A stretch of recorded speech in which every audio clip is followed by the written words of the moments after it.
The viewership for this game, Notre Dame versus UConn, the largest viewing audience for a pre-January women's NCAA game on ESPN since 2011. And I just thought that was a nice moment, a nice check-in moment where sometimes I think we hand-wring a little bit too much about where the fandom for women's basketball is coming from. There's always this concern that the Caitlin Clark effect will leave when she leaves college basketball ranks. That was not true. A lot of people watched that game, myself included, and got a really cool game that set some really interesting narratives for the rest of the season. Hello, everybody, and welcome to today's edition of The Late Sub. I am your host, Claire Watkins. It is Monday, December 16th, and we're going to do a little bit of a deep dive into college basketball and then hit on just some of the other major things going on in women's sports right now. We're going to talk the volleyball tournament, NCAA tournament. We've made it to the Final Four. We're going to talk NWSL college signings and the new landscape there. We're going to talk about the Euros draw because there's some group of deathy stuff happening in the Euros draw. And then, we're going to talk a little bit about some of the big picture and sort of micro picture stuff in college basketball, because this is the time to do a lot of over-analysis of individual results so that we can all look very, very smart once we make it to March. Let's dig in. So I do think the biggest story this week is still probably some of the college basketball non-conference scheduling that we've seen. Some top contenders playing each other. We got another big one coming up this weekend. I want to dig in a little bit to the game that we saw last Thursday between Notre Dame and UConn, using that maybe as the spotlight to talk about some of the bigger picture of what we're seeing before we do move into conference play. Some teams are starting conference play at the end of the month. It is coming up. We are cranking through this college basketball season. So let's go back to Thursday, where Notre Dame earned their third top 10 win of the year. Notable, and we'll dig into that a little bit as well. They do beat UConn 79-68. That was definitely an upset in name, right? Number 8 versus number 2. It was UConn's first game really of that stature though this season, whereas obviously Notre Dame had played a couple of these. They didn't always, they are very comfortable playing teams in the top 10, teams in the top 25. And we saw what played out, something a little bit similar to what we saw the last time these two teams saw each other last year, which is that sophomore guard Hannah Hidalgo for Notre Dame. She pops off, has a near triple-double, 29 points, 10 rebounds, 8 assists. She shoots 6 from 11 from the three-point range, and UConn is just not able to keep up. They don't have AZ Fudd available, and they themselves cannot keep up from the three-pointers. They are held to 18.8% three-point, and that's kind of the whole story. I liked this game because it confirmed some priors for me, and I think it also challenged some, and I think it was a good center point. We're going to be seeing UConn versus USC this upcoming weekend, but this particular game I do think sort of encapsulated where these two teams are in this moment, which is important because I think we're going to be seeing these two teams in March go very, very far. The priors for me that were confirmed by this on Notre Dame's side is that I think that you could just break it down into a couple of things on the court, right? Their guard play is incredibly elite. Again, Hannah Hidalgo playing as well as she is, seems like she's kind of launching herself into that front runner status for National Player of the Year. You see the way that she plays with Sonia Citron, the way she plays with Olivia Miles. The guard play at Notre Dame is elite. It is like guard university. Everybody knows this. They league a lot of their guards. There are many, many fabulous players who have walked through their halls, but just another really nice class of that.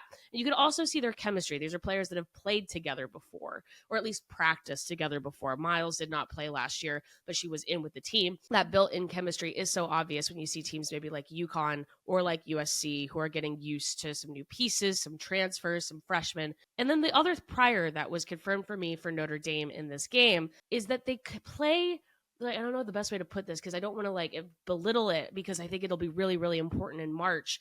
But they're gamers, and I've said this about them last year, but they play to the intensity of their opponent. They shine in big, big games. You see that with Hannah Hidalgo. Hannah Hidalgo is a player that certainly wants to play well for herself and for her teammates, but she also wants to play well because she wants to beat the team that she's playing. And that intensity rises with the stature of the game itself. I am not surprised that in this moment, Notre Dame has 3 top 10 wins in their non-conference schedule. I am also not surprised that they have a couple weird losses, one to an unranked team. I think the highs are really high, And I think the question for Notre Dame is always just the consistent cadence of what does this look like week in and week out when you aren't playing these big games that you can get really excited for in front of your home crowd. But as we know, what that means for March could be incredible. That could mean that Notre Dame is the team that actually the other good teams want to play the least because they really react to the environment around them. Hidalgo is a player that steps up in big moments, and I think we saw that again in this game against UConn. But the priors that were confirmed for UConn, I think I said this last week about UConn, is their sort of unhealthy box scores came up again. This is a team also of stars. We know Paige Becker is considered probably across the board the number one prospect for the NBA next year. You've got AZ Fudd, who's coming back from injury, who was not available in this game, which I do think is worrying. It was a little bit of a fluke thing. It was a knee sprain, not keeping her out for a significant amount of time. But the expectations for UConn this year were predicated on Fudd being available, and even just light unavailabilities like this for big games, you do start to wonder, again, how is that going to affect the season? They have an incredible freshman in Sarah Strong, who in, just a handful of games at the college level is already one of the best players in college basketball. But the box scores weren't healthy. Strong got into foul trouble. She's a freshman. That's going to happen. It was a nice whistle for the Irish. It was in South Bend. Becker's was doubled. There was a lot of help defense focused on shutting Becker's down. It was a very physical game. Again, they were allowed to get very, very physical inside with Paige Becker's. Fudd was out. And then suddenly you don't know exactly who for UConn is going to step up. They have a lot of very good players. And I thought that, for example, graduate transfer Caitlin Chen played very well in the second half. I thought she was trying to find opponents. She's kind of coming in that point guard position, trying to feed different players, get Becker's the ball when she is that more off-ball guard, the way that they've been playing this season.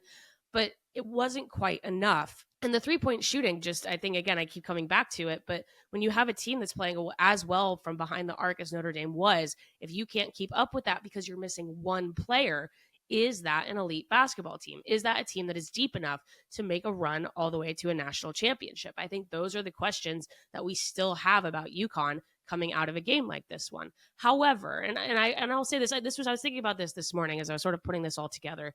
I also watched Notre Dame play UConn last year, and that game in many ways felt worse, right? Fudd was out for the season. This was in stores. Hidalgo comes in, again, gamer intensity. That defense is there. That shooting is there. That willingness to do it all. She wants to win these big games. Notre Dame walks in and defeats UConn in Connecticut last year. And I'm like, I just don't think Connecticut's going to make many. I think this is just still not Connecticut's year. I think this is going to be another down year for them. I'm not seeing the abilities to put the pieces together. And then it was UConn who made the Final Four run last year. They really surprised me last year. That Elite Eight game against USC really surprised me. I was so impressed. I was impressed with the way that Beckers grew throughout the season and the versatility that she was able to use. You saw more role players like Nika Mule step up and just play some incredible defense. You saw that UConn basketball identity really come out later in the season last year. So that's why I'm also not overreacting for this on UConn's side. If they see a similar arc this year as they did last year, they're going to be in great shape by the time March Madness rolls around. But you do have to wonder, again, they came in with kind of that target on their back of thinking, okay, this is Becker's last year, probably. This is Fudd's year to prove that she can be kind of this reliable player with her availability. They're having this highly touted freshman. They fixed the point guard issue with this great transfer in Caitlin Chen. What is it going to mean? And right now it means that they look like kind of a new basketball team. And it's too easy to defend against is the other final point. I think that whenever you do have, again, these lopsided box scores and you know how you're going to play these individual players, that's how you end up with a frustrating game like that for Beckers. I think you watch those games and you think, how can she get more involved? But they think the answer is to get more involved. She needs some of her teammates to be hitting some of those shots. And she's not quite getting that help at this moment. But going back to Hidalgo for a second, like I said, I feel like she's really launched herself into that top conversation for National Player of the Year. I think Beckers came in as a front runner. USC's Juju Watkins came in as a front runner. I think you can now look at like Lauren Betts or Madison Booker. Hannah Hidalgo is really interesting to me because it's hard for me not to watch her kind of dominate in this college basketball space without already thinking ahead and thinking about her professional prospects. Because the thing with Hannah Hidalgo, you see the rebounds, you see the assists, you see the scoring, you see the three-point shooting, you see the steals. She's really good on defense. She is listed on the Notre Dame website as 5'6". This is an undersized basketball player in a sport in women's basketball that is progressively getting taller. Guards are getting taller. Her teammates for example. Sonia Citron and Olivia Miles are taller, and that is one of the reasons why those two are considered to be possible lottery picks in the WNBA draft next year. Hidalgo is small. She is going to have to, and already has implemented other things to her game to compete with players that are bigger than her. She gets low to the ground really well. Again, her stealing ability is based against guard to guard play, right? She's not necessarily driving to the basket a ton, but when she does, she draws contact. She's good at getting to the free throw line. She's really good from behind the arc, testing perimeter defense, which doesn't, force her to have to get into some of those defensive switches, those defensive mismatches, which again, UConn kind of struggled with in this game. I am just so fascinated to see if a player like that, who has it all put together, and especially has the mentality, again, just that real edge to the way that she plays, what that's going to mean for her on the professional stage. Now, she's only a sophomore. She's still got time, but she is just so fascinating to me in that context where you look at a player like Paige Beckers and you go, bam, bam, bam, I can see all the ways that's going to translate to the professional game. Or you see a player like Juju Watkins, again, just comparing guards, Juju Watkins, you see some of the things that'll translate for her, even just the ways that she has to grow, because I think Watkins still has a long ways to go in sort of the all-around player growth that she could be working on at this moment. But Hidalgo, it's like it's all there, but she's 5'6", and it's really cool to see that player figure things out on the college level and then just sort of imagine what that's going to look like at the professional level. So like I said, I do think that this is kind of a small to big moment of some of these two top contenders for a national championship, because it just feels like the two teams are in different places in their development at the moment. Again, you can see some of the built-in chemistry with Notre Dame. You can feel the fact that they're craving these big moments. They have a tough schedule, and they did that intentionally, and they're rising to that moment. I do think Notre Dame is going to lose more games in the regular season, and I don't think it's going to matter very much because, again, I think there are going to be some high highs and some low lows, and it's all just about peaking at the right time. And then UConn, again, I would be raising more alarm bells for UConn if I didn't remember last year, because I do have some faith that give them some time, get Sarah Strong more comfortable in the college game and kind of how that whistle works, right? And a lot of different things that you can do to open that offense up. But UConn, this was a humbling moment for them, I think, and I think they have another opportunity to play against USC this weekend, another team that's kind of struggling with some individual hero ball, another team full of transfers or some key freshmen. UConn and USC are kind of tethers of one another at the moment, and so I'm very fascinated to see those two teams come up against one another and see how those superstars, with some of the pressure that they're probably feeling, step up. Beckers is probably going to want to influence the game more. I mean, that's going to be probably the note for her throughout this entire season. But I did want to make, actually, before we hop off of college basketball, I did want to note as well sort of an off-court moment in the viewership for this game, Notre Dame versus UConn. It averaged 847,000 viewers and peaked at 915,000 viewers during the evening broadcast, which was the largest viewing audience for a pre-January women's NCAA game on ESPN since 2011. So just kind of think about that, right? This is early non-conference. This is still when losses don't matter that much. These are two good teams. It's going to be a battle, but it's not a must win by any means.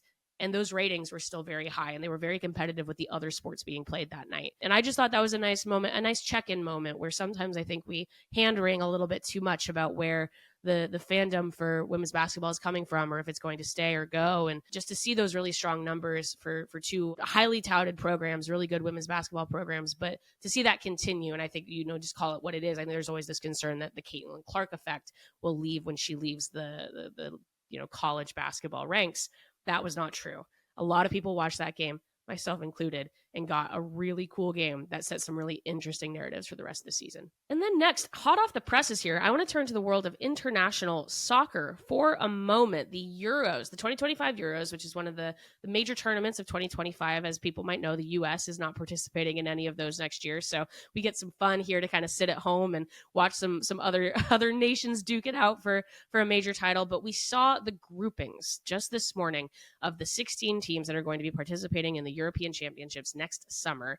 And I want to break down these teams because this is all very exciting to me. I love kind of picking at these and thinking what we're going to watch. So 16 teams, groups of 4. The way that they were grouped together was based on Nations League play, which is why you're going to see some kind of group of death moments here. You had teams like England or Sweden who didn't do as well in the Nations League and therefore were in a different pot to be drawn versus the teams who did very well in the Nations League. So let's break these down. Let's look at these groups. So Group A is Switzerland, Norway, Iceland, and Finland. There's some really nice regionality to some of these. Group B is Spain, Portugal, Belgium, and Italy. Group C is Germany, Poland, Denmark, and Sweden. And Group D is France, England, Wales, and the Netherlands. So I think if you're looking for a group of death, you have to say D for death, right? Group D, France, England, Wales, and the Netherlands. I think that's going to be very tricky. You kind of feel for Wales. This is the women's team's first major tournament that they've qualified for, and they have to jump in against some of these major powerhouses and obviously some regional rivals when you have, like, think of Wales and England at a major tournament. But I think all of these are going to be kind of tough. I mean, I think, if we're speaking frankly, I think probably a number of nations were hopeful that they would get drawn into Group A, which there was Switzerland and A1 as the host. They did not earn being in that first pot, that first tier group. That was just simply given to them because they were the hosts. Spain, Germany, and France were the teams that earned that, right? As we all know, they're all very, very good teams. And so Group A, if there is kind of a weaker group here, it is the Switzerland, Norway, Iceland, and Finland. I think if you were England, you were maybe hoping you were getting drawn into that group. But I think Group C is going to be tricky. Sweden and Germany, Poland in their first major tournament, Denmark can be a tricky outing. I think Group B is going to be difficult. We saw the way that Portugal was able to play in the World Cup last year, almost making it out of the group. I think Belgium has had some highs in recent years. Italy is a team that you kind of want maybe to be better than they are, and you're kind of hopeful that they're putting it all together. And then obviously you have Spain that had, a very good 2023, had, I still think, a very successful 2024, though obviously they did not win a medal at the Olympics. And so I think if you look at B, C, or D, there are all some pretty tricky group games in here. But I do think, the shocker will be, if I'm imagining headlines, which as we know I do every day, I think the major headline is that there is the possibility that one of France, England, or the Netherlands might not make it out of their group. And that's kind of a wild thing to say before even games have been played. So that starts in June of next year. I can't wait to watch. I really love watching the Euros. I love watching the men's Euros this year. Can't wait to watch the women's Euros next year. So y'all let me know who you think the real sleeper is in this group, or in any of these groups, because I think I'm hopeful for some surprises. I'm not hoping for all chalk here. And speaking of all chalk, the NCAA volleyball tournament is down to the final 4 teams. The semifinals and the final will be taking place next weekend. We are at the very end of the volleyball season, and guess what? It's all 4 number ones. All 4 number ones. Pitt, Louisville, Penn State, and Nebraska all made it to the Final Four. Some of it was close. Some of it was not. This has been a season of big conferences and big teams, and the good teams really being very consistent throughout. Maybe some touchy moments in the first couple of weeks, but Pitt has just been the standard all year. Nebraska, after a little bit of a slow start, has looked as dominant as ever. They have some of the best players in the country. It's going to be the national championship game is guaranteed to be ACC versus the Big Ten, because you're going to be seeing Pitt play Louisville in their semifinal and see Penn State versus Nebraska. But if you kind of look at some of the quarterfinal round, you do go, man, again, just you want it to be close, not necessarily close. Nebraska sweeps Wisconsin in the quarterfinal round. Not, that's a huge rivalry game, but 3-0. Pitt swept Kentucky. Louisville took down Stanford 3-1. The closest match was between Penn State and Creighton. And Creighton, maybe a good point to note is that Creighton was the team that knocked 2-time reigning champions Texas out of the tournament in the round before. But yeah, just big teams, big tournaments. I love watching. I love watching any kind of college tournament on TV, and I caught some of this stuff this weekend, and it's amazing just how do or die it feels, especially some of the closer matches. I was watching, a game that went to a match that went to 5 sets, and you're watching this team that maybe knows that they're the underdog, and they think maybe just get the 1 set, get to 5, get to 5, get to 5. But yeah, it's been mostly chalk. Like I said, big conferences, big teams. I think, again, you're seeing conference realignment have a great influence on volleyball. You're seeing some of this consolidation of talent through the transfer portal, and I'm just not surprised to see 2 ACC teams, 2 Big Ten teams, and all 4 pretty major programs stepping into the spotlight here. So if you can check out the volleyball semifinal and final next weekend, I highly recommend it, because it's going to feel your heart will be in your throat the entire time. And the volleyball is very, very good. I have to think it's going to be Pitt versus Nebraska in the Natty, but who knows? Maybe we'll finally get kind of a nice surprise, a nice upset here. But if not, sometimes you're just watching these things to appreciate the excellence in front of you, and that's what you get with some of these top programs. And then my final topic of the day, this one has kind of been brewing for a little bit. NWSL college signings. Last week we talked about free agency. We talked about end of year roster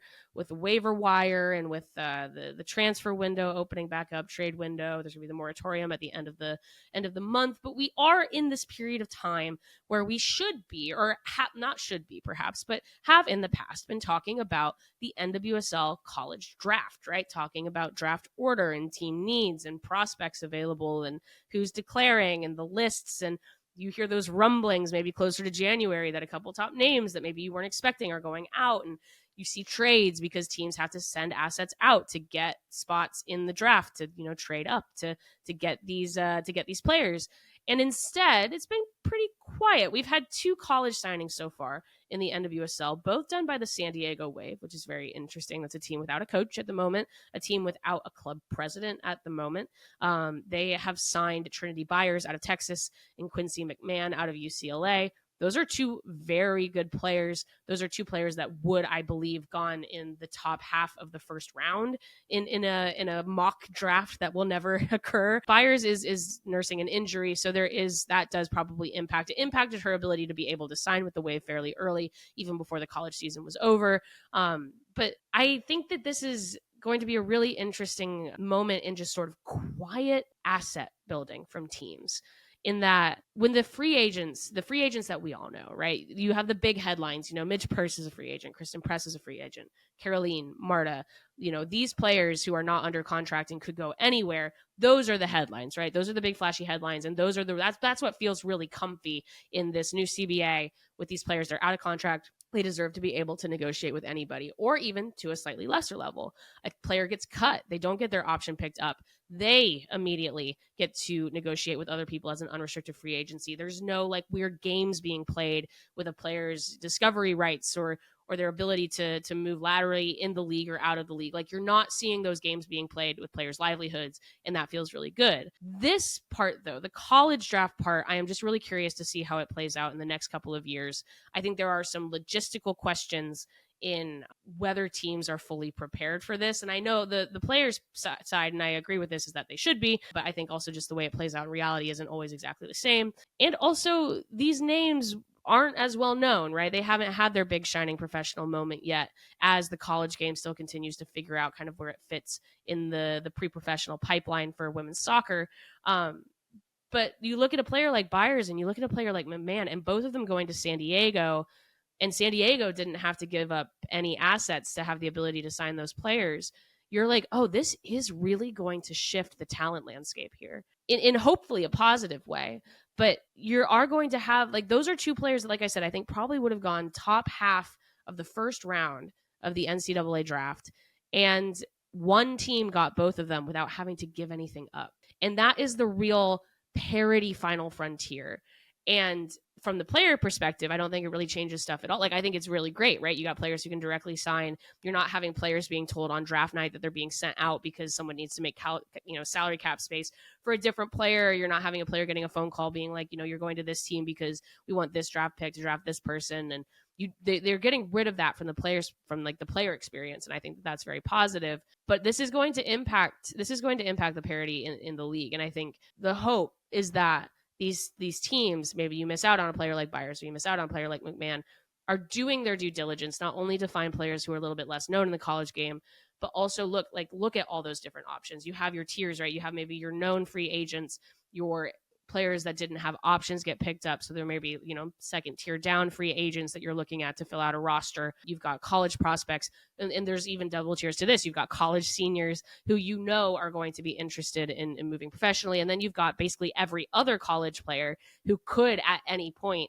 jump to the pros without, if they decide that they want to give up their college eligibility. So the pool, in an exciting way, actually has gotten much bigger. But in some ways, I feel like that can probably be overwhelming for certain teams. So I just wanted to point out that good piece of business by the Wave, and just remark upon something that will play out in the future, as it always does with future prospects. Of you don't always hit, right, when you sign a college player. You don't know exactly how their professional career is going to go.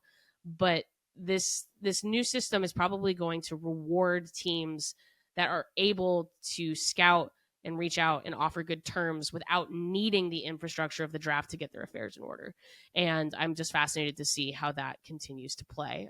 You're going to see some teams you're going to see some teams by necessity de-emphasize the draft. You're going to see teams say like, okay, that's not our strongest suit. We're going to focus on the waiver wire, or we're going to focus on players without team options that we think brought into our environment can make an impact. You're going to see teams diversify the way that they actually find and sign players, and that's going to be very necessary. But you might also, I think, see some teams that flounder a little bit without this infrastructure to set dates and to restrict what players are able to do outside of a draft. So just wanted to note that, something to keep an eye on. I think we're going to see some more big names obviously sign soon. I would hope that we get to see a healthy amount of college players brought in. I wouldn't want these players to be left out to die on the vine, because there are other options now. But yeah, just a brand new landscape. And I don't want to lose that college, as we know, that is truly the lifeblood of your average to exceptional NWSL player, is a player that comes through the college system and deserves those looks to be able to succeed at the professional level. So that has been today's edition of The Late Sub. I am your host, Claire Watkins. Shout out to producer extraordinaire Parker Fenton. A lot of nice things to dig into today, sink our teeth into. Going to be the same later this week, talking some results, talking some bigger picture, maybe doing a little bit of analysis. Really enjoying running through these headlines as we wrap up the calendar year. A lot of really nice stuff going on. Thank you all for hanging out, and we will talk to you later next week.